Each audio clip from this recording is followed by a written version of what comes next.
Keuangan.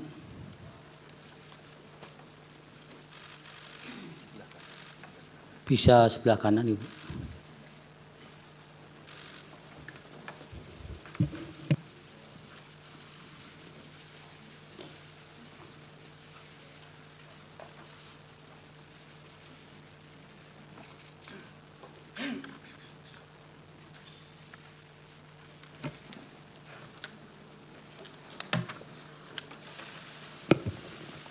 Terima kasih Yang Mulia.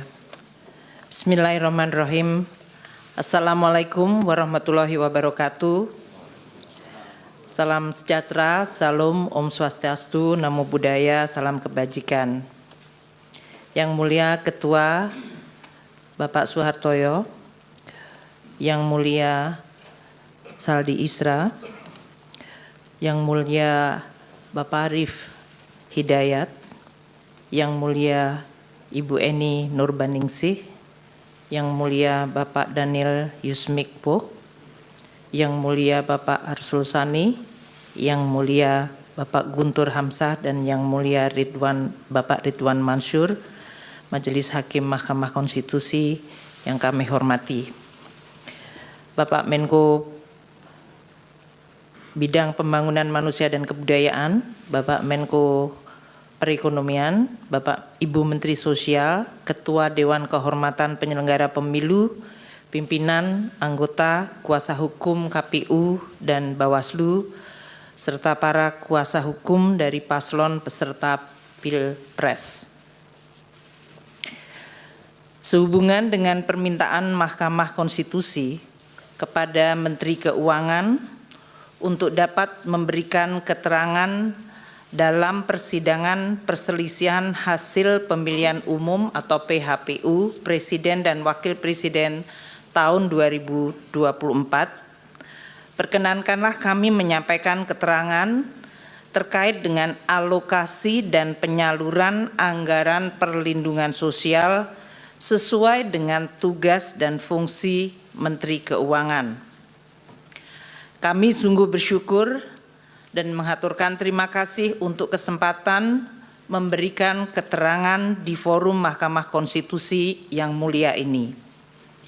Anggaran pendapatan dan belanja negara atau APBN adalah instrumen penting dan strategis serta penentu untuk mencapai cita-cita bernegara. Dan oleh karenanya harus dikelola dan dijalankan dengan penuh tanggung jawab dengan tata kelola yang baik, transparan, dan akuntabel. Forum di Mahkamah Konstitusi yang mulia ini kami percayai menjadi salah satu cara merawat nalar publik dengan menjelaskan dan mendiskusikan bagaimana APBN menjadi sarana gotong royong anak bangsa, di mana yang mampu berkontribusi lebih besar dan yang tidak mampu perlu dibantu. Melalui belanja publik termasuk subsidi, bansos, dan jaminan sosial, negara hadir menjalankan mandat merawat kehidupan bersama yang diharapkan menuju kesejahteraan yang berkeadilan. Melampaui aneka perbedaan yang menjadi hitah bangsa, APBN kita harapkan menjadi sarana bagi segenap elemen bangsa untuk berpartisipasi dan berkontribusi. Kiranya melalui proses politik yang selama ini dijaga secara terbuka, transparan, dan akuntabel, APBN harus terus kita jaga sebagai fondasi dan sekaligus modal politik bangsa Indonesia mencapai tujuan bernegara. Telah banyak contoh negara-negara yang mengalami krisis ekonomi, sosial, dan bahkan politik akibat pengelolaan APBN yang buruk. Alhamdulillah, Indonesia mampu menjaga instrumen APBN tetap secara kredibel dan sehat. Ini prestasi yang harus terus dijaga. Berdiskursus di forum yang mulia ini patut disyukuri. Forum yang mendorong diskusi sehat dan refleksi tentang awal mula Indonesia dibentuk, mengundang khususnya para generasi muda agar terpanggil dan turut menghayati kehidupan publik yang baik melalui perbaikan tiada henti dan tidak kenal lelah. Seperti pepatah kuno mengatakan, vis unita fortior. Dengan kekuatan yang bersatu, kita akan semakin kuat. Yang Mulia Ketua dan Majelis Hakim Mahkamah Konstitusi, Pancasila dan Undang-Undang Dasar 1945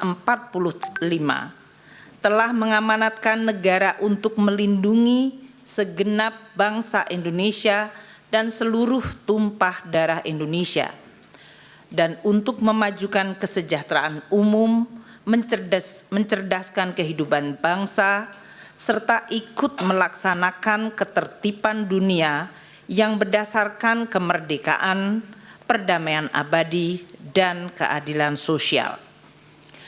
Kehadiran negara untuk mewujudkan kehidupan yang layak dan bermartabat, serta untuk memenuhi hak atas kebutuhan dasar warga negara demi tercapainya kesejahteraan sosial, salah satunya melalui instrumen anggaran pendapatan dan belanja negara atau APBN. APBN adalah instrumen untuk mencapai dan mewujudkan cita-cita hidup bernegara, yaitu masyarakat adil dan makmur. Presiden adalah pemegang kekuasaan pemerintahan yang mengelola keuangan negara sebagai bagian dari kekuasaan pemerintahan berdasarkan pasal 4 ayat 1 Undang-Undang Dasar 1945 dan pasal 6 ayat 1 Undang-Undang Keuangan Negara. Dalam menjalankan kewenangan tersebut, Presiden mengajukan rancangan anggaran pendapatan dan belanja negara atau RAPBN kepada Dewan Perwakilan Rakyat atau DPR untuk dibahas bersama dan untuk mendapat persetujuan DPR menjadi Undang-Undang APBN. APBN merupakan wujud pengelolaan keuangan negara yang ditetapkan setiap tahun dengan undang-undang dan dilaksanakan secara terbuka dan bertanggung jawab untuk sebesar-besarnya kemakmuran rakyat. APBN terdiri atas anggaran pendapatan, anggaran belanja, dan pembiayaan. Adapun rincian atas APBN ditetapkan melalui peraturan Presiden yang digunakan sebagai pedoman di dalam pelaksanaan APBN. APBN menjalankan fungsi alokasi, yaitu menciptakan perekonomian yang efisien dengan melakukan koreksi atas kegagalan mekanisme pasar atau market failure, dan menyediakan barang publik seperti infrastruktur keamanan termasuk peradilan. APBN juga menjalankan fungsi distribusi untuk menciptakan pemerataan pendapatan antar kelompok rumah tangga dan antar daerah. Selain itu, APBN juga menjalankan fungsi stabilisasi untuk menjaga perekonomian dari guncangan akibat ketidakpastian ekonomi global, pengelolaan inflasi, stabilitas harga, dan sebagai shock absorber melindungi daya beli masyarakat, terutama yang berpendapatan rendah. Anggaran belanja dirinci menurut organisasi, fungsi, jenis, dan program belanja. Belanja berdasarkan fungsi terdiri dari 11 fungsi, dari mulai fungsi pertahanan, ketertiban, keamanan, kesehatan, pendidikan, perlindungan lingkungan hidup, perumahan, hingga fungsi ekonomi dan fungsi perlindungan sosial. anggaran perlindungan sosial terdapat pada berbagai kementerian lembaga di Bendahara Umum Negara atau BUN dan di pemerintahan daerah Pemda termasuk desa melalui transfer ke daerah atau TKD. Yang Mulia Ketua dan Majelis Hakim Mahkamah Konstitusi, dalam penjelasan pasal 8 ayat 2 huruf A angka 4 Undang-Undang APBN 2024 yaitu Undang-Undang Nomor 19 Tahun 2023, fungsi ekonomi diartikan sebagai belanja pemerintah pusat yang berdaya guna dalam mendorong pertumbuhan ekonomi dan menjaga daya beli masyarakat di bidang perdagangan, termasuk pengembangan usaha koperasi dan usaha mikro kecil menengah atau UMKM, ketenaga kerjaan, pertanian, kehutanan, kelautan, dan perikanan, bahan bakar dan energi, pertambangan, industri, konstruksi, transportasi, serta telekomunikasi dan informatika. Lebih lanjut, penjelasan dalam pasal 8 ayat 2 huruf A angka 11 Undang-Undang APBN 2024, fungsi perlindungan sosial merupakan belanja pemerintah pusat yang berdaya guna dalam memberikan pelayanan pelayanan sosial, jaminan sosial, pemberdayaan sosial, penyuluhan sosial, dan bantuan sosial serta perlinsos lainnya untuk melindungi masyarakat dari kemungkinan terjadinya risiko sosial. Yang Mulia Ketua dan Majelis Hakim Mahkamah Konstitusi, penyusunan dan pembahasan bersama DPR serta penetapan anggaran pendapatan belanja negara sebagai undang-undang melalui siklus yang merupakan rangkaian kegiatan mulai dari perencanaan sampai dengan pertanggungjawaban APBN setiap tahun. Kami akan memberikan ilustrasi penyusunan APBN tahun 2024 ini. Siklus penyusunan dimulai sejak tahun sebelumnya, yaitu tahun 2023, dengan tahapan sebagai berikut. Tahap perencanaan dan penganggaran RAPBN 2024 dijadwalkan pada periode Januari hingga Juli 2023, mencakup penyiapan konsep kerangka ekonomi makro, pokok-pokok kebijakan fiskal atau KEM PPKF, dan rencana kerja pemerintah RKP, dan perencanaan kegiatan serta pagu anggaran oleh kementerian dan lembaga. DPR yang terdiri dari seluruh fraksi partai politik membahas KEM PPKF dan RKP 2024 pada bulan Mei 2023. Presiden menyampaikan nota keuangan dan RUU APBN 2024 kepada DPR pada sidang paripurna tanggal 16 Agustus 2023. Tahap pembahasan RAPBN untuk 2024 terjadi pada periode Agustus hingga Oktober 2023, di mana RUU APBN 2024 telah dapat diselesaikan dibahas antara pemerintah dan DPR dan mendapat persetujuan pada rapat paripurna DPR pada tanggal 21 September 2023.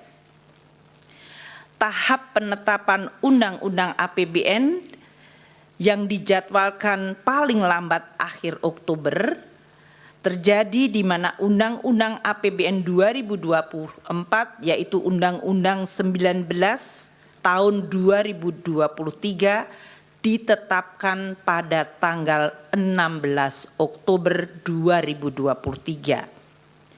Selanjutnya, Peraturan Presiden Rincian APBN yang dijadwalkan November-Desember telah selesai ditetapkan pada tanggal 28 November.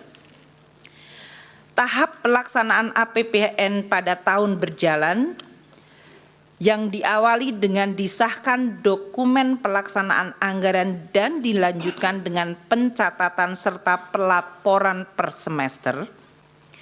Tahap pemeriksaan dan pertanggungjawaban Undang-Undang APBN 2024 dijadwalkan pada tahun 2025 atau T+1, di mana BPK akan melakukan pemeriksaan terhadap LKPP yang disusun pemerintah untuk selanjutnya dibahas dan disetujui DPR menjadi Undang-Undang Pertanggungjawaban Pelaksanaan APBN.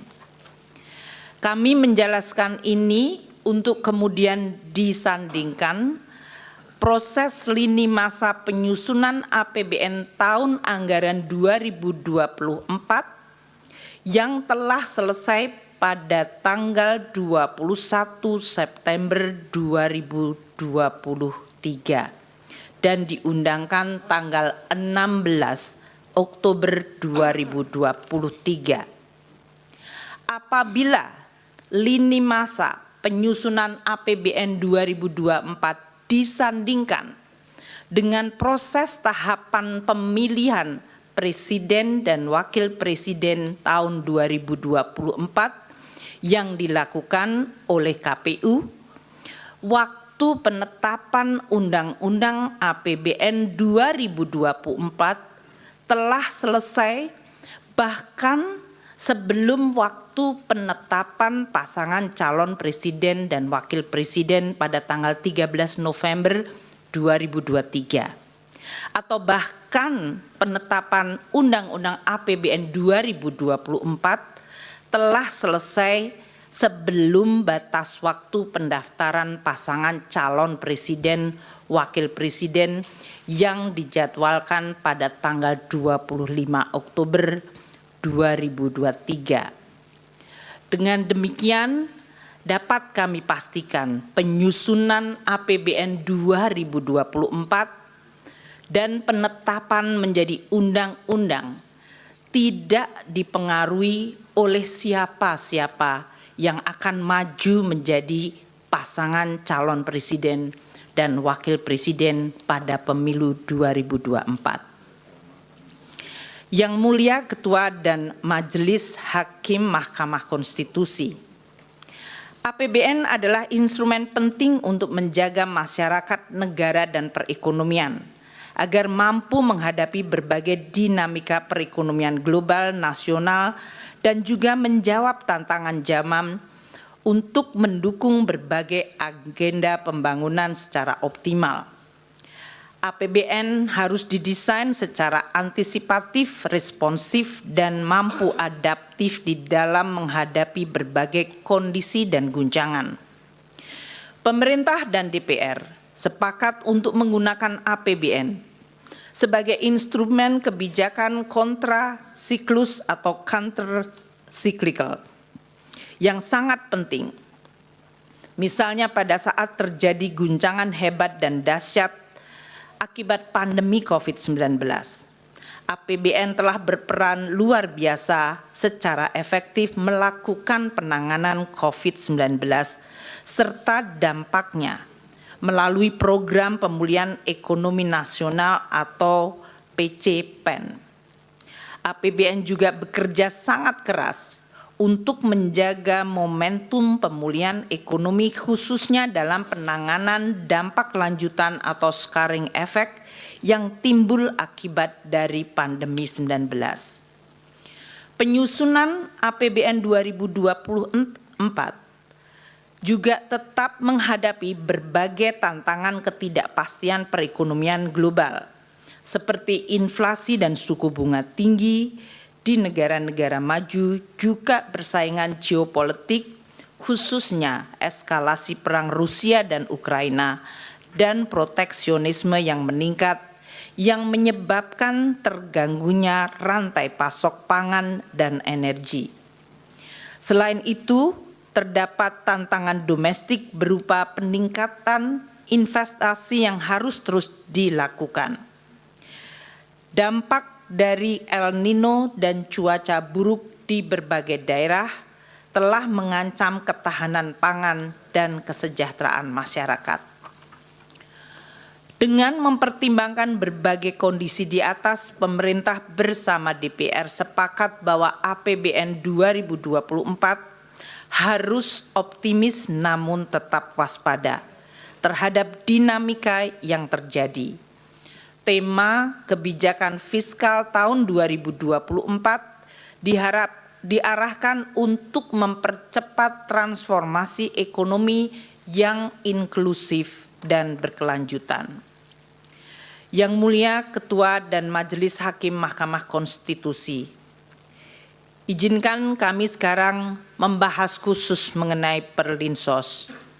Dengan tema APBN 2024, kebijakan APBN 2024 dalam jangka pendek difokuskan untuk melakukan pengendalian inflasi dalam bentuk stabilitas harga, penghapusan kemiskinan ekstrim, penurunan prevalensi stunting, dan peningkatan investasi. Untuk melaksanakan tema dan arah kebijakan fiskal tersebut, APBN 2024 dirancang sebagai shock absorber untuk melindungi daya beli rakyat dan menjaga stabilitas ekonomi antara lain melalui program perlindungan sosial. Postur APBN 2024 dengan total belanja mencapai 3.325,1 triliun. Di dalamnya terdapat belanja untuk perlindungan sosial sebesar 496,8 triliun rupiah yang berfungsi untuk stabilisasi dan mendukung penghapusan kemiskinan termasuk kemiskinan ekstrim dan stunting. Yang Mulia Ketua dan Majelis Hakim Mahkamah Konstitusi, alokasi anggaran Perlinsos yang sebesar 496,8 triliun dapat dilihat di dalam gambar ini dilaksanakan oleh berbagai kementerian lembaga dan berasal dari badan anggaran atau bagian anggaran KL maupun bagian anggaran bendahara umum negara serta transfer. 75,6 triliun rupiah anggaran Kemensos disalurkan melalui program bantuan sosial atau Bansos, yaitu program Keluarga Harapan PKH, Kartu Sembako, dan program Bansos lainnya.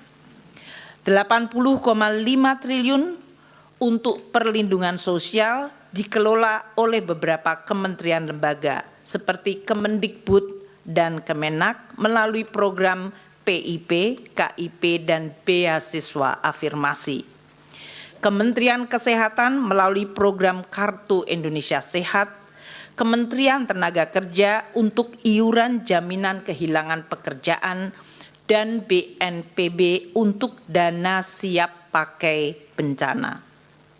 Sementara 340,7 triliun bagian terbesar adalah Perlinsos dalam bentuk subsidi energi, yaitu BBM, LPG, dan listrik, subsidi non-energi seperti pupuk, PSO, kredit usaha rakyat, bunga kredit perumahan, dan antisipasi penanggulangan bencana.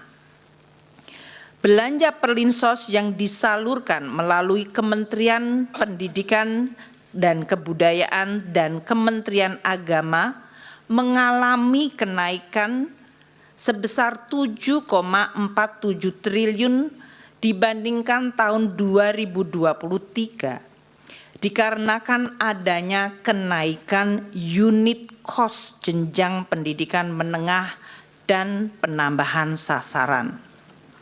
Sementara belanja bansos selain PKH dan kartu sembako yang disalurkan oleh Kementerian Sosial mengalami kenaikan 1,23 triliun rupiah dikarenakan adanya kenaikan alokasi untuk bantuan makan lansia, bantuan untuk penyandang disabilitas, dan bantuan yatim piatu.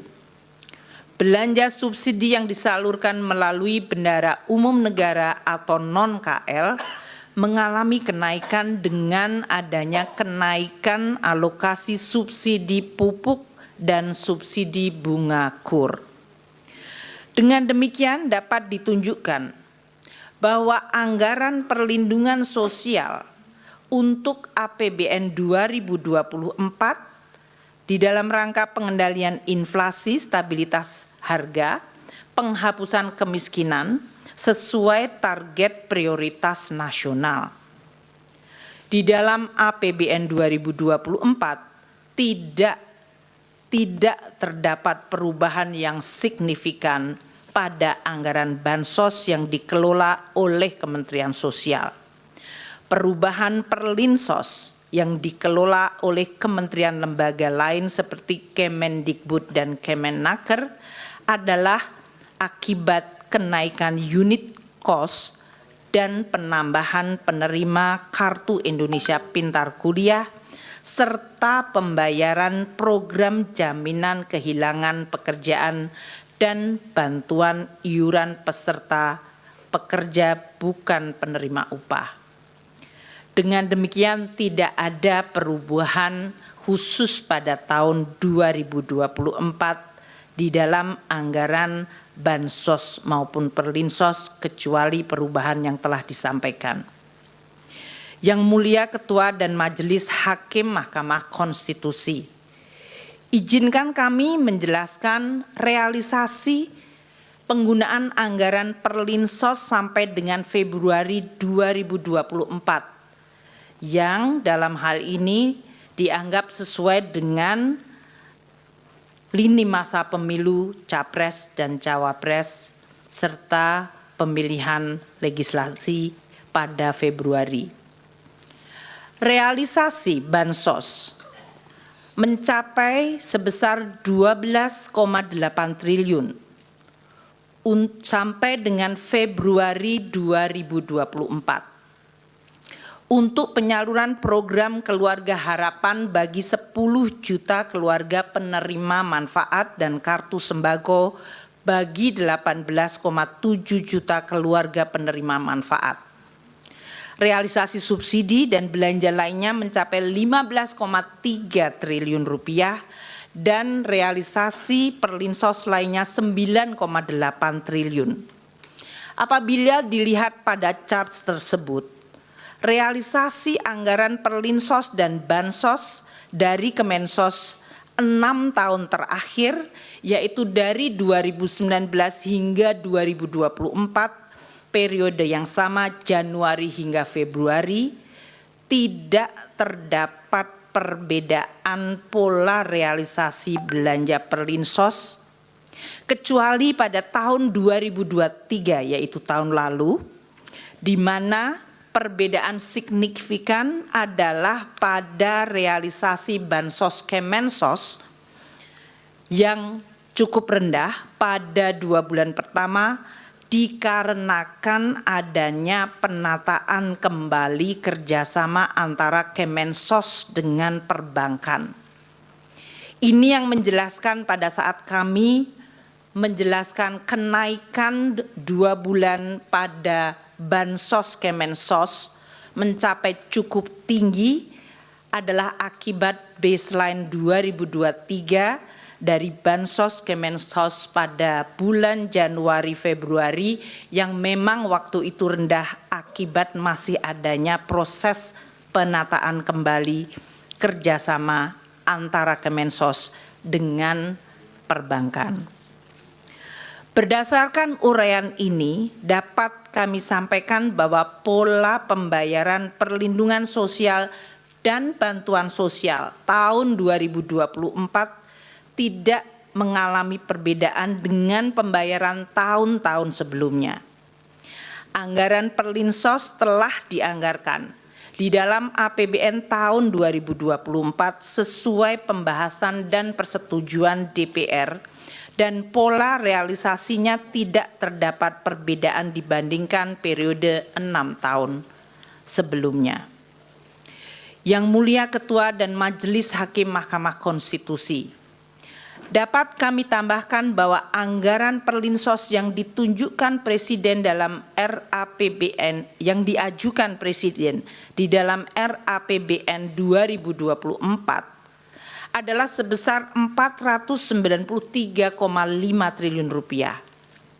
Sedangkan alokasi Perlinsos yang ditetapkan dalam Undang-Undang APBN 2024 yang telah disetujui DPR adalah sebesar 496,8 triliun rupiah. Adanya peningkatan dari usulan pemerintah akibat adanya kenaikan anggaran subsidi, akibat perubahan parameter asumsi, kenaikan harga pokok penjualan pupuk, dan kenaikan plafon kredit usaha rakyat. Yang Mulia Ketua dan Majelis Hakim Mahkamah Konstitusi, beralih kepada bantuan pangan. Dalam rangka mendukung pelaksanaan tugas pemerintah di bidang pangan, pemerintah membentuk Badan Pangan Nasional Bappenas melalui Perpres 66 tahun 2021 untuk memenuhi tata kelola pangan secara terarah dan efektif, menciptakan kedaulatan pangan dan ketahanan pangan, serta kemandirian pangan secara nasional. Ini mengacu Undang-Undang 18 tahun 2012.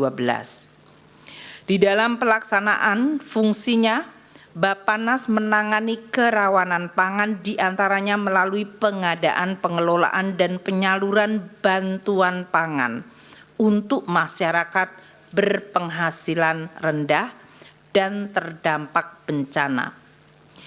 Penyaluran bantuan pangan yang dilakukan melalui Bappenas bukan merupakan bagian dari perlindungan sosial, namun ditujukan untuk penguatan ketahanan pangan dan stabilitas harga pangan. Di dalam APBN ini masuk fungsi ekonomi, bukan fungsi Perlinsos. Pada tahun 2023, Bappenas mempunyai anggaran 10,2 triliun rupiah dan sudah memberi bantuan pangan kepada 21,53 juta keluarga penerima manfaat. Pemberian dilakukan oleh Perum Bulog selama periode September-November 2023 berupa pemberian 10 kg beras. Dalam proses pencairan alokasi bantuan pangan yang dimohonkan oleh Bappenas, diperlukan review oleh BPKP untuk menjamin akuntabilitas dari permohonan yang diajukan. Sedangkan untuk tahun 2024, Bappenas memiliki anggaran sebesar 6,71 triliun rupiah, atau justru turun 30% dari anggaran 2023. Yang Mulia Ketua dan Majelis Hakim Mahkamah Konstitusi, pelaksanaan dan pengelolaan APBN dihadapkan pada tantangan perekonomian yang terus berubah secara dinamis. Tantangan tersebut dapat dipicu oleh tensi geopolitik yang berdampak pada volatilitas harga komoditas, terjadinya inflasi tinggi dan suku bunga tinggi atau higher for longer yang mengakibatkan tekanan pada nilai tukar dan perlambatan pertumbuhan ekonomi. Di sisi lain, APBN sebagai instrumen andalan yang penting harus terus dijaga agar tetap sehat, kredibel, dan sustainable. Oleh karena itu, APBN di dalam pelaksanaannya harus terus dikelola secara dinamis agar tetap bisa terjaga dan efektif menjaga stabilitas ekonomi dan melindungi rakyat, serta mendukung proses pembangunan berkelanjutan.